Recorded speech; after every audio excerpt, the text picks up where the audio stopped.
po mga kalingap, mga kaligaya, mga ka-ML, isang mapagpalang morning po sa inyong lahat. So bale, yun po, ngayong hapon po, ayun tuloy pa rin po tayo sa paglingap. Ayan, at katatapos nga lang po ng ulan. So may bago po ako nakilala mga kalingap, mga kaligaya. Isa pong kabataan na talagang hahangaan niyo po. At yun po, talagang mabibilib po kayo. So kung bago ka lang po sa aking YouTube channel, Maria Ligaya Vlog, please subscribe, like, and share. At huwag pong kalimutang i-click ang bell button para mas updated ka pa sa iba pang video na i-upload ko. So tara po mga kalingap, mga kaligaya.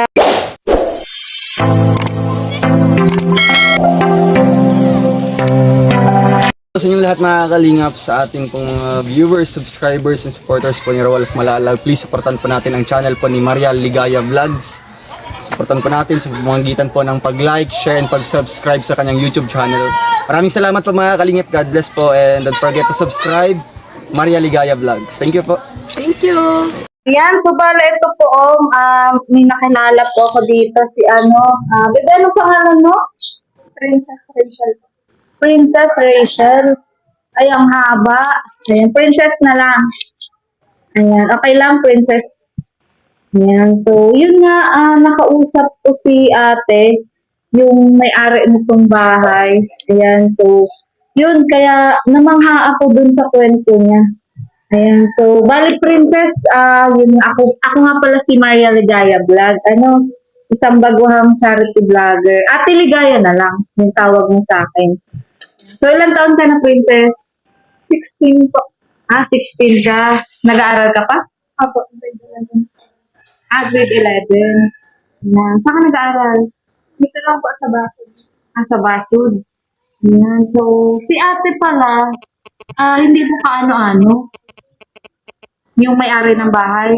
Hindi Bale, ano mo siya, kumbaga nagmagandang loob lang sa'yo. po kapag. Nung nagpapaaral. Kasi matalino ka daw princess. Totoo ba yun? Ayan, sakto lang. Ayan. Pero ilan talaga yung mga average mo ganun? Nung grade 10 lang po ako nag-dito. Nung grade 10 lang. Yan Ayan. daw nga grade. Ay, 51 po naman. Grade 10. Uy, matalino na rin yun. Pag ganun. Oo, so, princess, yun nga, paano ka nagpunta dito kay ate? Na hindi mo naman kaano-ano. Ayan. Kumbaga, namasukan ka ba dito kay ate? Hindi po. Yung asawa po ng kapitan sa barangay namin, pumunta po siya sa bahay, tapos pinakausap po siya sa akin kasi naghahanap po siya ng makakasama po dito sa bahay. Sana po magpapaaral, tapos libre na ang tira. Okay. So, kumbaga, ikaw yung nakita ng asawa ng kapitan nyo. Oo, kasi, so talagang matalino ka kasi maraming nakakaalam na yun nga, matalino ka, saka mabait kang bata kasi hindi ka naman din yung basta i-recommend kung alam nilang hindi ka deserving, di ba? So, yun nga, nabanggit mo na, na si ate yung magpapaaral sa'yo. Bakit hindi ka na ba, kayang supportahan ng mga magulang mo?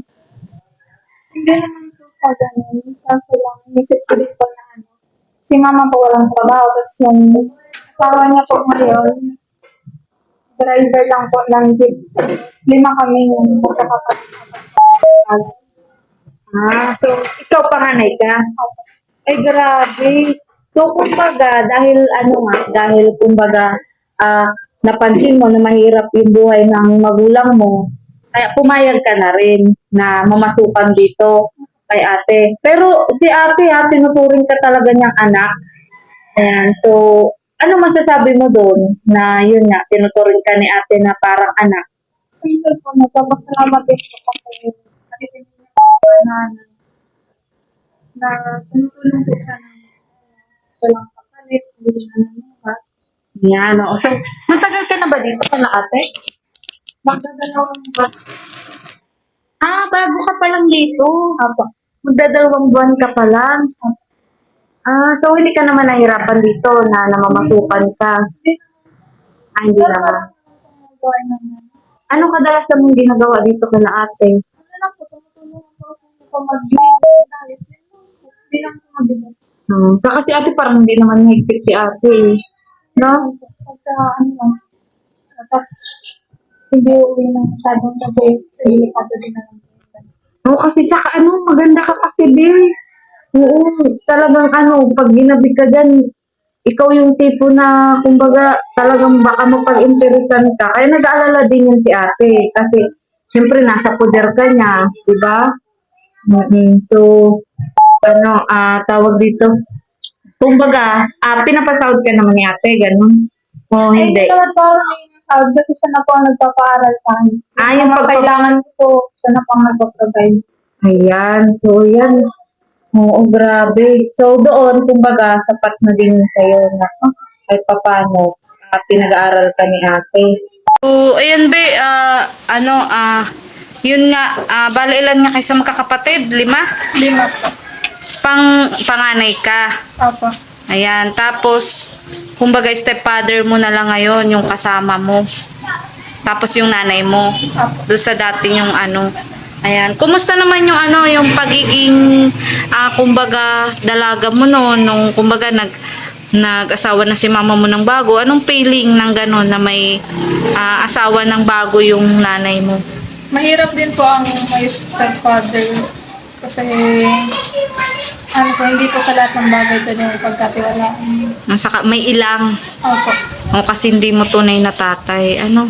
So, ikaw may masasabi ka ba sa sa tunay mong tatay? Asan ba yung tunay mong tatay? Nasa Northern Summer po siya ngayon. Northern Samar. Kailan mo siya uling nakausap? Ano po? Yung last month po ata. Last month po. Or nung Last month. July. Basta mga isang buwan na din po ang nakalipas. Ano naman yung yung huling mensahe niya sa'yo nung nag-usap kayo? Ano bang anong tawag dito? Anong masasabi mo sa gaya mo na kabataan na nagsusumikap na mag-aral?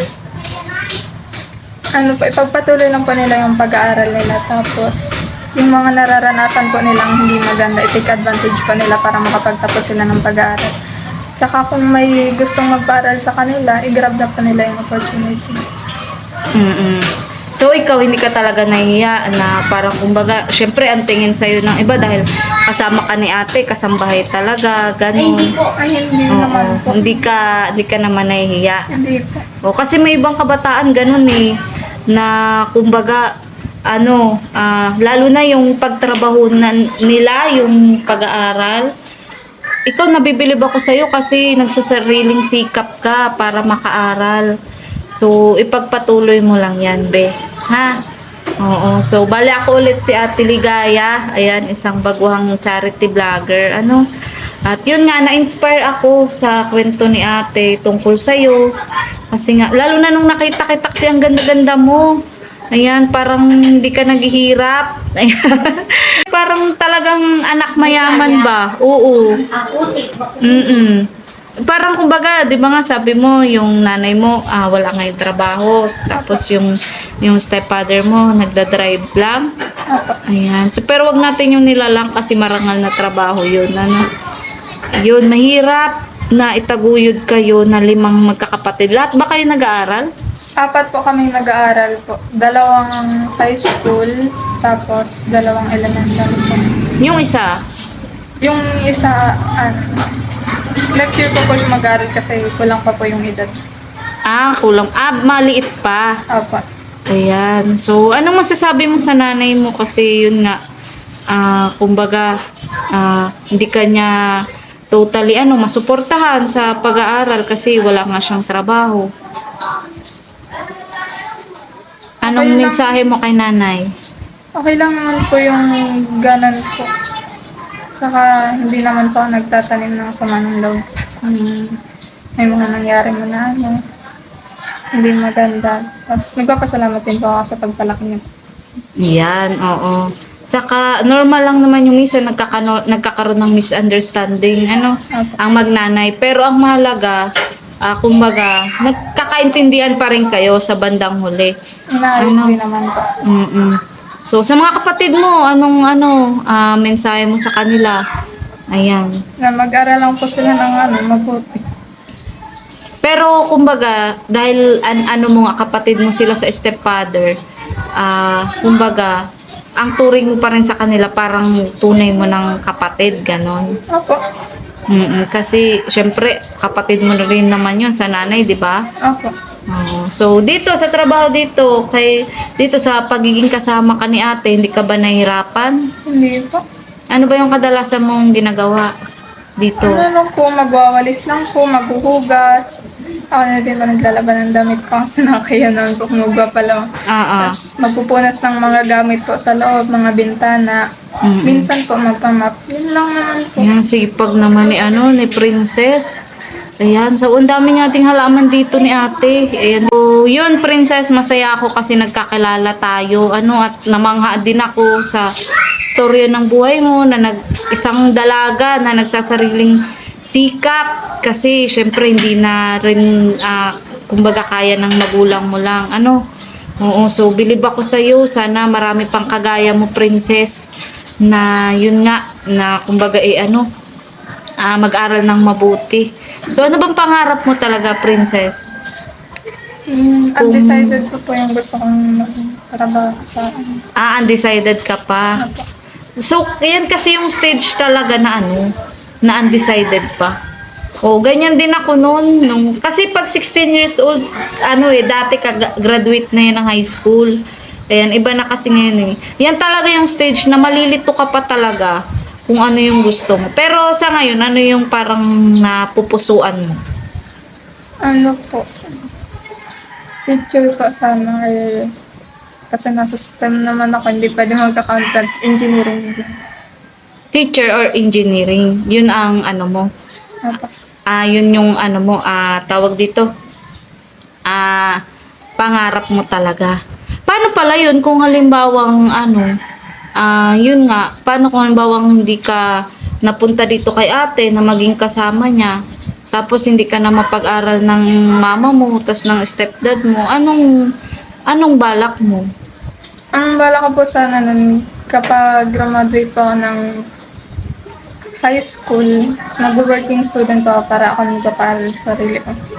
Ayan, so willing ka talaga maging working student. Ayan, so sige, good luck sa'yo, Princess.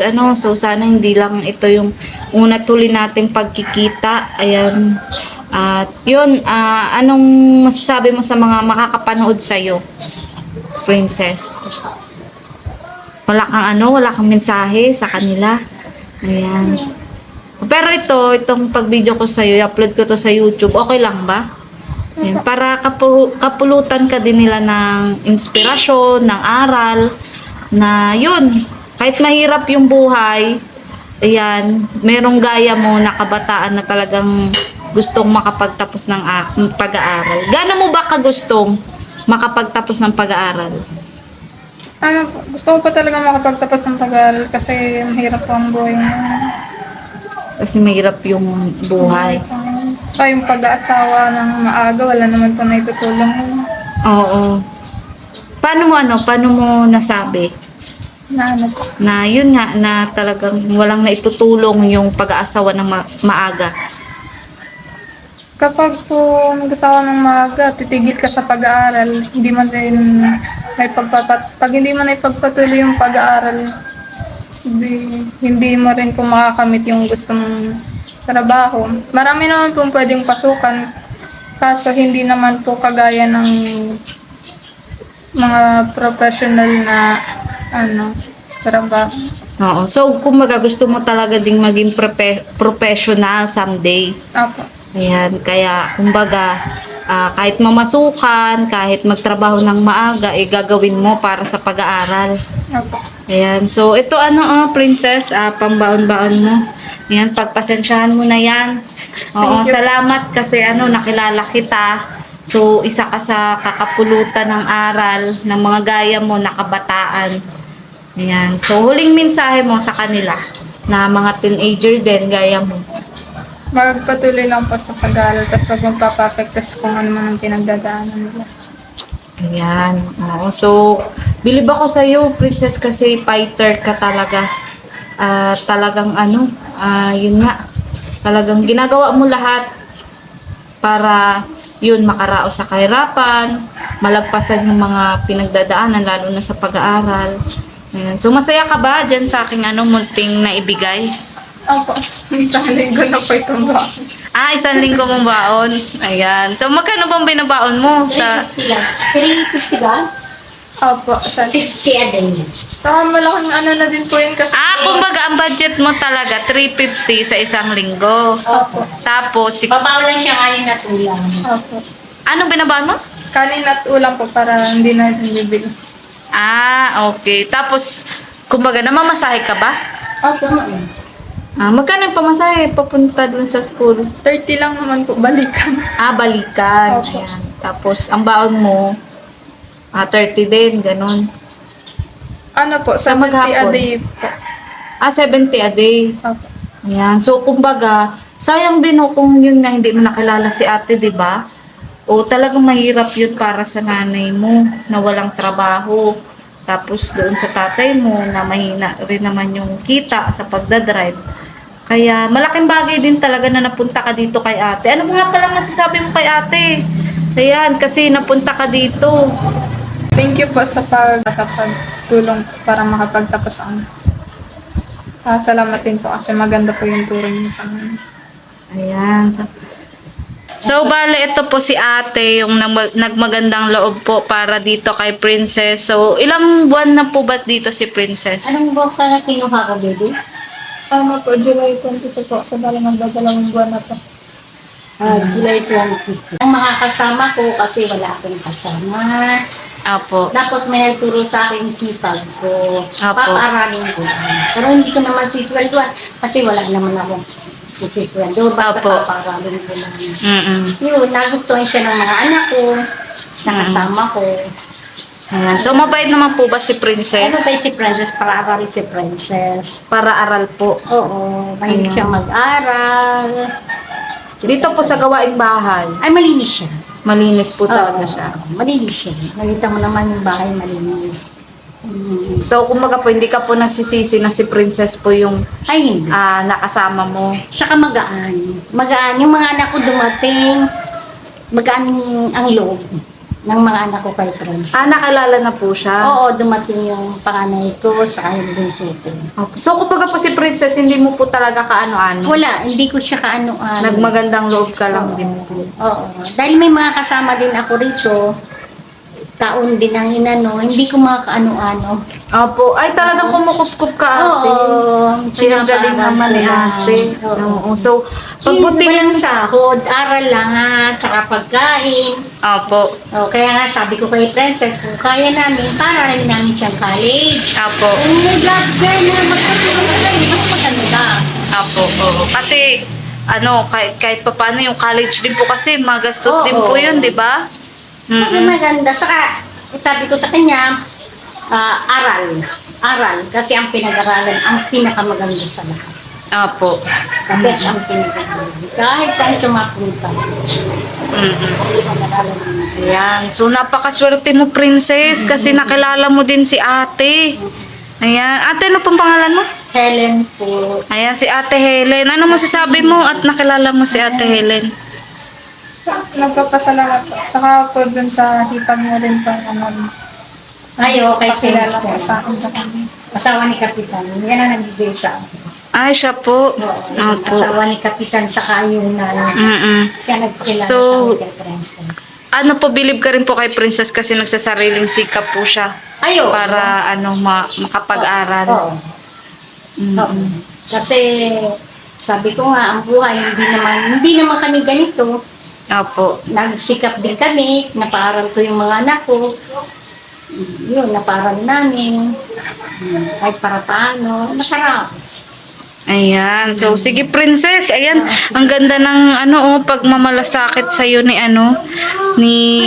Ate Helen. Ayan. So, Princess, ayun, masaya ako kasi nagkakilala tayong dalawa. Ayan, tas narinig ko nga yung kwento mo. So, sana hindi pa to yung una't huli na pagkikita natin. Ayan, at salamat din kay Ate Helen kasi pinayagan niya ako na interviewin kita. Ayan, so mapapaya ko lang sa'yo, Princess, mag-aral ka ng mabuti, ha? Ayan, tapos ingatan mo yung sarili mo kasi maganda ka. Tapos makinis. Ayan, so kumbaga talagang dapat sa loob ng bahay, kumbaga lagi kang secure. Kasi, saka iwasan yung magbarkada. Mapili mo po sa barkada po.